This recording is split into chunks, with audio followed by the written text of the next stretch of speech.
Hey,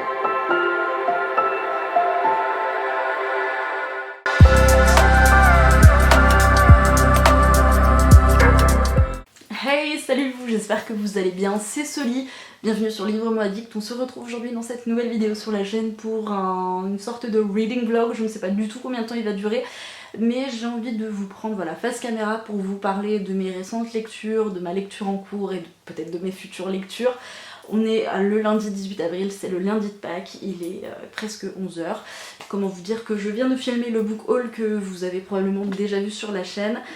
Ça fait très longtemps que je me suis pas posée face caméra pour parler avis lecture. Je vous présente très régulièrement les book hauls, mais c'est vrai que j'ai toujours eu du mal à vous parler de certains livres, certaines lectures, puisque le format update me convient pas forcément.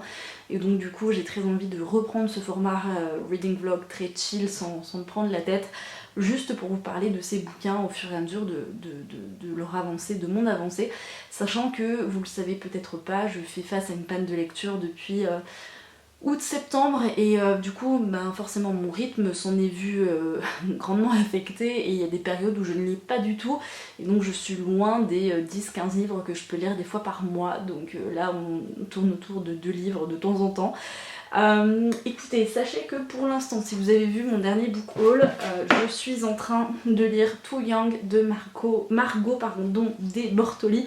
Je vais réussir à le dire, Margot de Bortoli, voilà.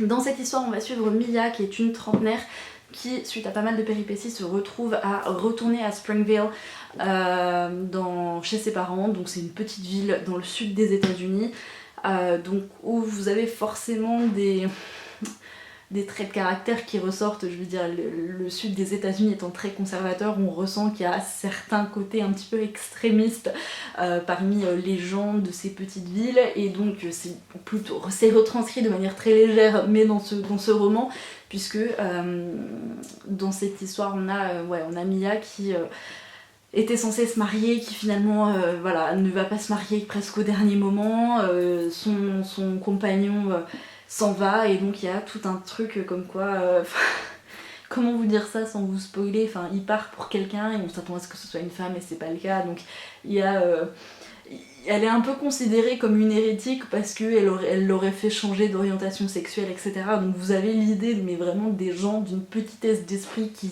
c'est assez énorme, et en même temps c'est amené de manière assez légère. Je vous avoue qu'au départ ça m'a un petit peu dérangée parce que je me suis dit mais pourquoi autant insister là-dessus, que le mec se barre pour un mec ou pour une fille, finalement on s'en fout, le truc c'est qu'il se barre pour quelqu'un. Et en fait finalement je comprends davantage pourquoi l'autrice a mis ça en avant, puisque on est dans le sud des États-Unis, donc il y a ce côté très conservateur qui ressort, sachant que la religion a plus ou moins une place dans cette histoire, puisque Mia se retrouve à 30 ans chez ses parents. Elle va recroiser des personnes qu'elle connaissait à l'époque, et notamment Tobias, qui n'est autre que l'un des fils du pasteur, l'un des enfants du pasteur, qui n'est autre que son voisin, et elle le gardait quand elle était plus jeune. Ils ont 8 ans de différence, lui maintenant il en a 22, et Tobias n'a plus rien à voir avec le petit garçon qu'elle gardait à l'époque. Donc voilà, c'est un truc, c'est une histoire qui est une romance très classique, on va suivre exactement les mêmes schémas que dans les autres romances.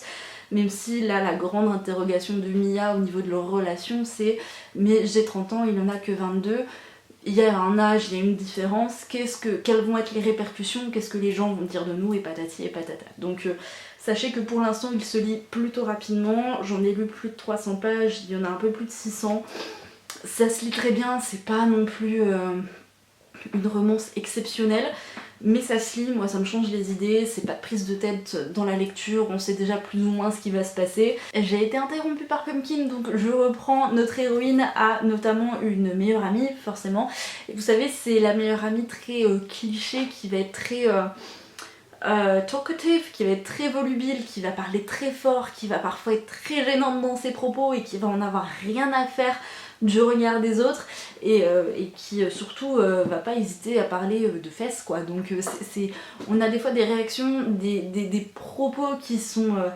très drôle et en fait la situation est extrêmement gênante parce qu'on est du point de vue de Mia, donc forcément je me dis mais c'est pas possible, elle a pas osé dire ça, et en fait si, enfin voilà, il y a pas mal de choses qui sont mises en avant qui sont plutôt drôles. Là je vous avoue que j'arrive à la moitié du roman et je trouve que ça s'essouffle un petit peu, alors que c'est un peu le moment où Tobias et Mia vont commencer à réaliser qu'il y a une potentielle relation entre eux, et je sais pas, il manque quelque chose, et je pense que c'est simplement du fait qu'on parle beaucoup de Tobias comme étant le petit garçon que Mia gardait quand elle était plus jeune, etc. Même si l'autrice essaye de lui enlever cette étiquette, finalement, on n'en sait pas trop sur Tobias en tant qu'adulte, et je trouve que c'est ça qui est dommage. Ça va peut-être arriver dans la deuxième partie du roman, mais en attendant, je trouve que du coup l'histoire s'essouffle parce qu'on en a... Enfin, il est présent si vous voulez, mais comme on ne connaît pas suffisamment de choses sur lui, c'est très étrange, c'est bizarre. Mia prend beaucoup de place parce qu'on est de son point de vue, mais pour autant je trouve qu'il n'y a pas ce côté où Tobias va prendre davantage d'ampleur et on va en apprendre davantage sur lui, donc je trouve ça un petit peu dommage. Voilà, mais je vais voir ce que ça va donner dans la deuxième partie, et puis je vous en reparlerai de toute façon quand j'aurai terminé ce bouquin. Je voulais également vous parler du livre que j'ai lu juste avant, c'était le week-end dernier, si je dis pas de bêtises. J'ai trouvé Le chat qui voulait sauver les livres de Sosuke Natsuki, qui est paru chez Le Nil. Je ne m'attendais pas à acheter ce bouquin, en fait, je crois que c'est ce que je vous disais dans le book haul de la semaine dernière, c'est que c'est pas du tout le genre d'histoire vers lequel je vais me ruer. Là on va suivre Rintaro Natsuki, qui est un adolescent japonais de 16 ans qui vient de perdre son grand-père, qui avait une petite librairie avec surtout beaucoup de classiques européens, enfin voilà, beaucoup de livres qu'on ne trouve pas partout au Japon. Et cette petite librairie se démarquait comme ça, et c'était pas une librairie où il y avait une forte affluence. Et donc Rintaro se retrouve à devoir un petit peu faire ses bagages pour pouvoir partir, et ça l'embête un peu de quitter ce lieu qui lui est si cher finalement, sachant que Rintaro c'est un personnage très... Enfin il apparaît comme étant très... ouais, il est un peu flegmatique, enfin en tout cas c'est ce qu'il dégage auprès des autres. Et un jour il se retourne et il découvre un chat dans la librairie qui va se mettre à lui parler et qui va lui demander de lui prêter sa force pour justement sauver des livres. Et donc il se retrouve emporté dans un monde un petit peu parallèle, juste pour passer des épreuves, et à chaque fois il va devoir convaincre la personne qui est face à lui qu'il faut sauver les livres, qu'il faut pas leur faire de mal, etc. Il y a un côté un petit peu philosophique, je trouve, dans cette histoire. Le côté forcément du Japon est extrêmement présent puisque l'auteur est japonais, ça se passe au Japon, Rintaro est japonais, et en fait du coup il y a cette culture japonaise est extrêmement présente, et moi ça m'a fait beaucoup de bien de lire ça. C'est même jusque dans le style de l'auteur, même si ici on a une traduction, c'est très doux, c'est très fluide, on part pas dans plein de détails, on se concentre sur l'essentiel, et pour autant on arrive à en ressortir des sentiments, il se passe des choses qui sont simples mais qui sont importantes, et j'ai trouvé que c'était un très beau livre, une très belle histoire. Il est pas très épais, il fait 248 pages, il y a 4 chapitres et un épilogue, et franchement je sais pas, je m'attendais pas à apprécier autant ce roman. Je suis étonnamment surprise, je ne peux que vous le recommander. C'est doux, c'est frais, il y a beaucoup de choses qui se révèlent au fur et à mesure des pages, et je trouvais que c'était, enfin je sais pas, pour moi en tout cas c'était le très bon moment pour le lire. J'utilise les mêmes adjectifs systématiquement pour le décrire, mais voilà, je trouve que c'est pur, c'est simple, c'est sans prise de tête, et c'est doux. Donc je ne peux que vous conseiller de lire ce livre si jamais vous ne savez pas quoi lire et que vous avez besoin d'un petit moment pour vous mettre dans une bulle. Je sais pas, il y a un côté un peu chaleureux, très convivial quand on plonge dans cet univers, comme si on entrait dans cette fameuse librairie Natsuki, et voilà, j'ai trouvé que c'était vraiment très chouette. Donc c'est une très très très très belle surprise, voilà. J'en ai terminé avec cette première partie de vlog, je dois travailler un petit peu pour le boulot forcément, j'ai quelques petits cours à préparer, et puis ensuite ça va être lecture, détente ce lundi de Pâques, et petite promenade, donc je vous emmènerai peut-être avec nous, mais sinon voilà, je vous retrouve devant cette caméra tout à l'heure pour discuter de To Young probablement. Si ce n'est pas aujourd'hui, ce sera un petit peu plus tard dans la semaine.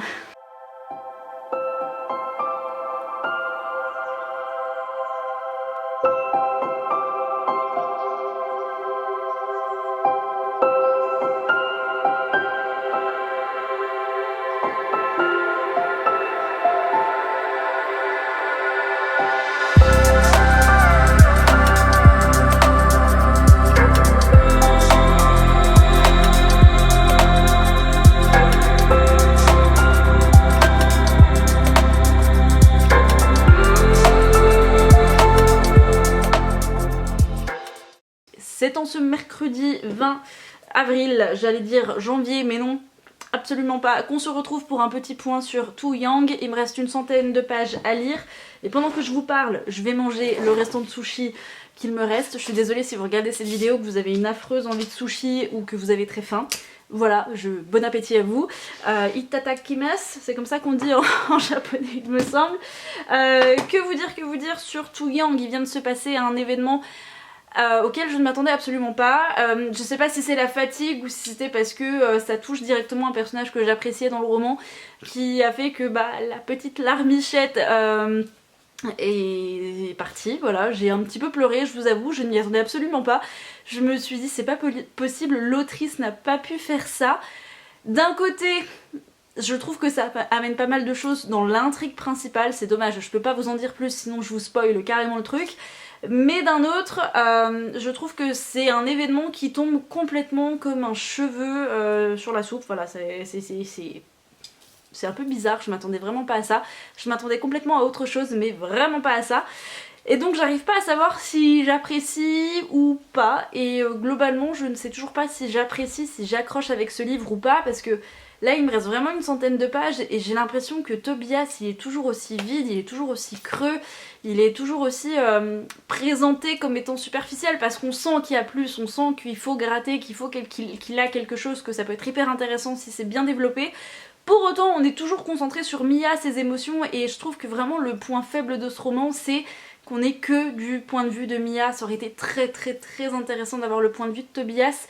Comment lui, jeune homme de 22 ans, il est intéressé par Mia, qui en a 30, qu'il a connue depuis qu'il était tout petit, sa babysitter. Enfin, ça aurait été vraiment intéressant d'avoir des flashback de son point de vue parce qu'on en a du point de vue de Mia et ça aurait été d'autant plus intéressant de voir l'évolution avec le Tobias d'aujourd'hui et je trouve que ça manque cruellement dans ce roman pour vraiment donner de la profondeur au personnage masculin qui pour le coup à mon sens est vraiment présenté comme étant le vilain petit canard qui est devenu le magnifique cygne qui a vraiment évolué et qui est hyper canon physiquement et qui a tous les atouts pour lui dans toutes les circonstances possibles et imaginables. Vous comprenez si vous avez déjà lu de la romance, mais c'est vrai que du coup je trouve que Mia prend beaucoup de place, que Tobias est trop superficiel, pas assez mis en avant et c'est bien dommage parce qu'on a du mal à le cerner et pas pour les bonnes raisons finalement. Donc voilà, écoutez, je vais essayer de terminer ce livre aujourd'hui puisque hier j'ai reçu The Legacy de Elle Kennedy. C'est le 5e et dernier tome de la saga Off Campus. On peut parler de tome puisqu'en fait c'est un recueil de 4 nouvelles. Vous savez que la saga Off Campus de Elle Kennedy est parue en français. Le premier c'est The Deal, ensuite on a The Mistake, The Score et The Goal. Et à chaque fois on va suivre un des joueurs de l'équipe de hockey de l'université de Briare. Et dans le premier tome on va suivre Garrett qui va rencontrer Anna. Dans le deuxième tome c'est Logan. Dans le troisième tome c'est Dean. Et dans le dernier c'est Tucker, donc à savoir qu'en plus c'est un groupe de super potes en plus d'être ensemble dans l'équipe de hockey. Et Elle Kennedy c'est une des autrices que je préfère parce qu'elle traite de sujets importants. Attention, parfois il peut y avoir des trigger warnings. Pour autant, ça tombe, même si on a ce côté un petit peu cliché de romance, ça reste franchement Off Campus ma saga romance préférée. J'ai lu le tome 1 au moins une quinzaine de fois et j'aimerais tous me les refaire dans cette édition en VO parce que j'ai que le premier tome et du coup The Legacy. Et donc dans The Legacy, je vous ai dit, c'est un recueil de 4 nouvelles. On va avoir un mariage, une demande en mariage, une lune de miel il me semble, et puis une surprise, une grossesse surprise, voilà, c'est comme ça qu'on va appeler ça. Donc on ne sait pas en fait dans le résumé quelle nouvelle est par rapport à quel couple, puisque vous savez peut-être du coup que dans chaque tome on a un couple différent, et donc on les retrouve dans ces 4 nouvelles, et j'ai trop hâte, et notamment de tomber sur Garrett et Anna. Je n'en sais pas plus, je vais dévorer ce bouquin et je sens que je vais à nouveau éclater de rire. J'ai adoré Garrett. J'aime également beaucoup Dean, le duo Dean et je crois que c'est Ali, la meilleure pote de Anna que l'on découvre dans le premier tome. Ces deux couples là étaient ceux que j'ai préférés de toute la saga et j'ai hâte de les retrouver et de savoir ce qu'il va leur arriver et puis notamment d'en découvrir davantage sur ces petites surprises. Et voilà, c'est à peu près tout pour l'instant. Écoutez, c'est déjà pas mal. Je vais aller manger mes sushis et puis je vous reprends un petit peu plus tard quand j'aurai terminé Too Young et peut-être commencer The Legacy, qui d'ailleurs sortira en français chez Hugo courant juin, je crois, il me semble que ce sera début juin. Too Young de Margot Des Bortoli est enfin terminé. Je vais vous donner ma réaction à chaud. Parce que je suis un petit peu perplexe, je ne sais pas trop quoi en penser. Je lui ai mis un 3 sur 5 sur Goodreads, alors si j'avais pu mettre 3,5 je pense que j'aurais mis 3,5 quand même. C'est un livre que j'ai lu relativement rapidement, en à peu près 3-4 jours, sachant qu'hier j'ai pas du tout pu lire vu que j'étais au boulot et que je suis rentrée tard. Mais pour autant, ouais, je l'ai lu relativement vite, c'est ça qu'il faut retenir. Je suis dans une phase de panne de lecture qui perdure depuis de très longs mois. Et je suis quand même assez contente de l'avoir lu vite. Pour autant, c'est pas un livre sur lequel j'avais, vous savez, cet engouement de pas pouvoir le poser et de le reprendre dans la minute qui suivait. Ça me l'a pas du tout fait, donc je sais pas trop quoi en penser. Ça s'est lu vite, ça s'est lu bien, ça reste de la romance, la trame est relativement classique. Il y a juste un événement qui est très inattendu. Et bon, j'ai eu ma petite larmichette parce que ça touche un personnage que j'apprécie. Mais d'un autre côté, voilà, il y a des points assez, à mon sens, négatifs. Tobias n'est pas assez mis en avant, pas du tout. Ça reste très superficiel. Il y a un côté qui n'est pas assez développé à mon sens et je trouve ça dommage. On perd vraiment en intérêt et on se concentre davantage sur l'héroïne qui certes est très intéressante mais qui du coup va donner une sorte d'essoufflement à l'histoire que l'on n'a pas dans de la durée puisque justement on a cet événement surprenant et inattendu qui arrive et qui permet de redynamiser un petit peu la fin du roman. Et cette fin, au vu de ce qui se passe, n'est pas surprenante non plus. Enfin, donc voilà, c'est une romance assez classique. Je peux vous la conseiller, je pense qu'elle peut plaire à pas mal de monde. En soi, il y a des choses qui étaient plutôt chouettes. J'ai beaucoup aimé Calista, la meilleure amie de Mia, qui est un personnage quoi, c'est la meilleure amie qui n'a pas sa langue dans sa poche mais vraiment extravagante et exubérante au possible et il y a beaucoup de situations qui étaient très drôles où c'était presque gênant du coup pour Mia mais qui étaient, c'était très porté sur l'humour et j'ai beaucoup apprécié. On retrouve également des personnages qui deviennent finalement assez présents mais qui auraient pu encore une fois être développés davantage. J'ai trouvé ça dommage que on ait ce panel de personnages qui sont là, on sait qui ils sont, d'où ils viennent, ce qu'ils font, mais c'est pas assez creusé à mon sens. Mia, elle est extrêmement mise en avant, psychologiquement parlant notamment, et je trouve que du coup les autres paraissent assez fades à côté d'elle, et il n'y a pas un équilibre qui me convient personnellement, mais pour autant ça reste une histoire plutôt sympa. Je dis pas que ce sera celle qui me marquera le plus, mais j'ai plutôt bien accroché dans l'ensemble sans pour autant dire que c'est un coup de cœur. C'était une bonne lecture, mais voilà, c'est à peu près tout. Je sais pas trop quoi vous dire d'autre sur l'instant T, mais voilà, sachez que c'était une lecture plutôt sympathique que je vous recommande si jamais vous voulez lire un petit peu de romance. Et le côté age gap qui est mis en avant, donc cette différence d'âge entre les deux protagonistes et notamment la femme qui est plus âgée que l'homme, c'est beaucoup mis en avant parce que forcément c'est l'une des problématiques principales de Mia quand elle se lance dans cette relation, mais j'ai pas trouvé, je m'attendais à ce que ça soit abordé d'une manière un petit peu différente et voilà, mais écoutez, globalement c'est sympa, ça casse pas trois pattes à un canard. Souvent je réalise pas que Mia a 30 ans et Tobias en a 22 parce que lui a des réactions beaucoup plus posées et matures qu'elle et du coup on se demande si c'est pas l'inverse d'un point de vue âge, si c'est pas elle qui a 22 ans et lui 30 à par moment, donc mais ça reste une histoire qui est sympa. J'ai l'impression d'avoir donné beaucoup de points négatifs, mais je vous assure qu'elle vaut le coup d'être lue. Je sais pas encore avec quel livre, quelle lecture je vais enchaîner. Tout à l'heure je vous ai notamment mentionné The Legacy de Elle Kennedy. Pour ne rien vous cacher, j'ai très envie de le lire, mais si je plonge dans ce livre là tout de suite. Je sais que tout ce que j'ai prévu de faire cet après-midi ne sera pas fait parce que je ne vais pas pouvoir décrocher et j'attends un colis avec d'autres livres, donc je vous les présenterai et puis je vous dirai à ce moment-là si je commence The Legacy ou autre chose. Et en attendant, bah écoutez, je vous dis à tout à l'heure.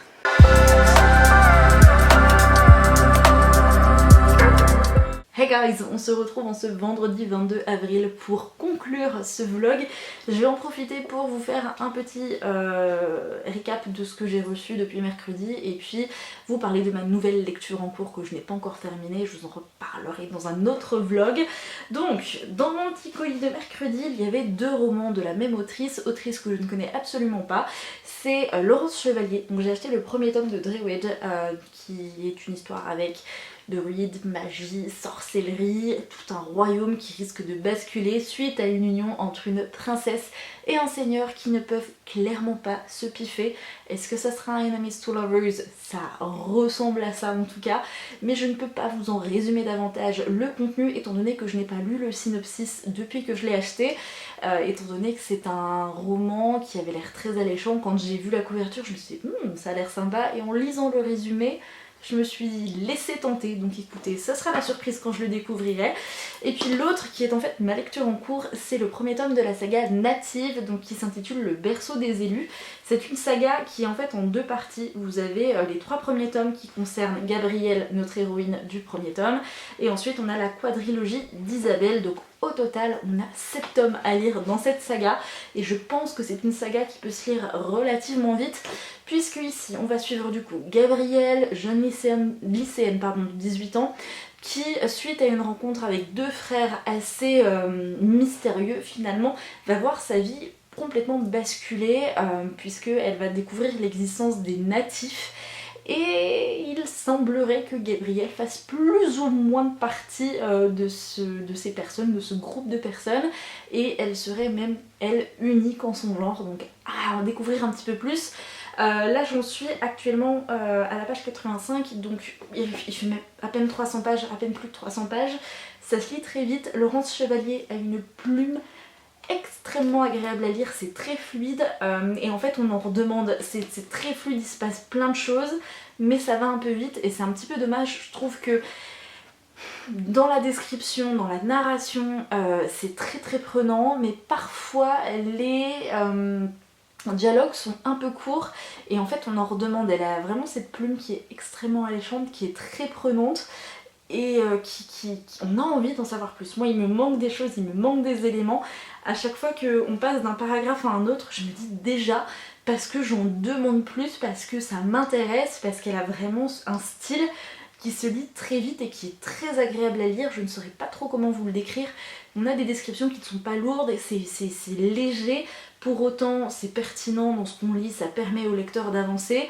Les actions s'enchaînent, mais si vous voulez, on ne fait vraiment pas du surplace, dans le sens où on va pas passer 3 ans à décrire le sentiment de Gabrielle.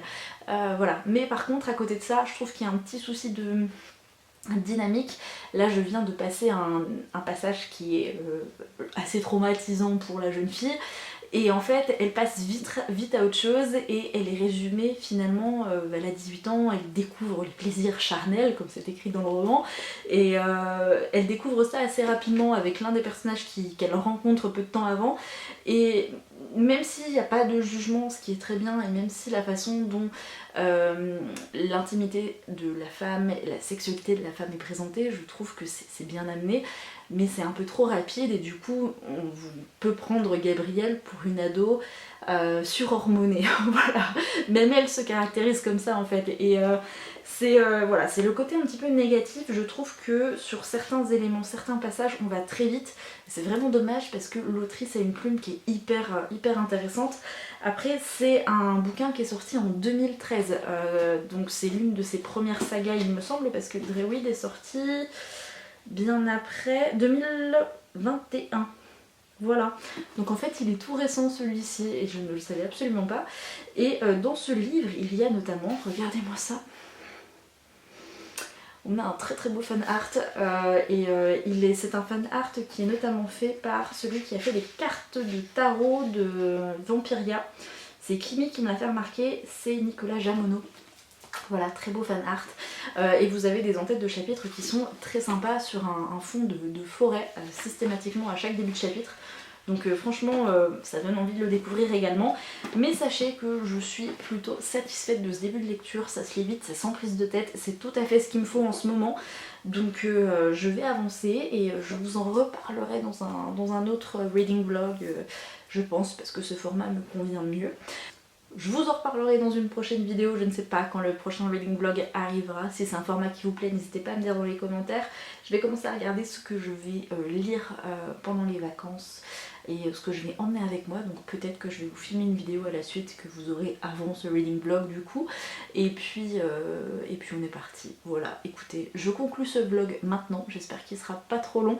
Et puis je vous souhaite à tous et à toutes de passer de très belles et bonnes lectures. Surtout, prenez soin de vous. Je vous dis à la prochaine sur la chaîne. Ciao!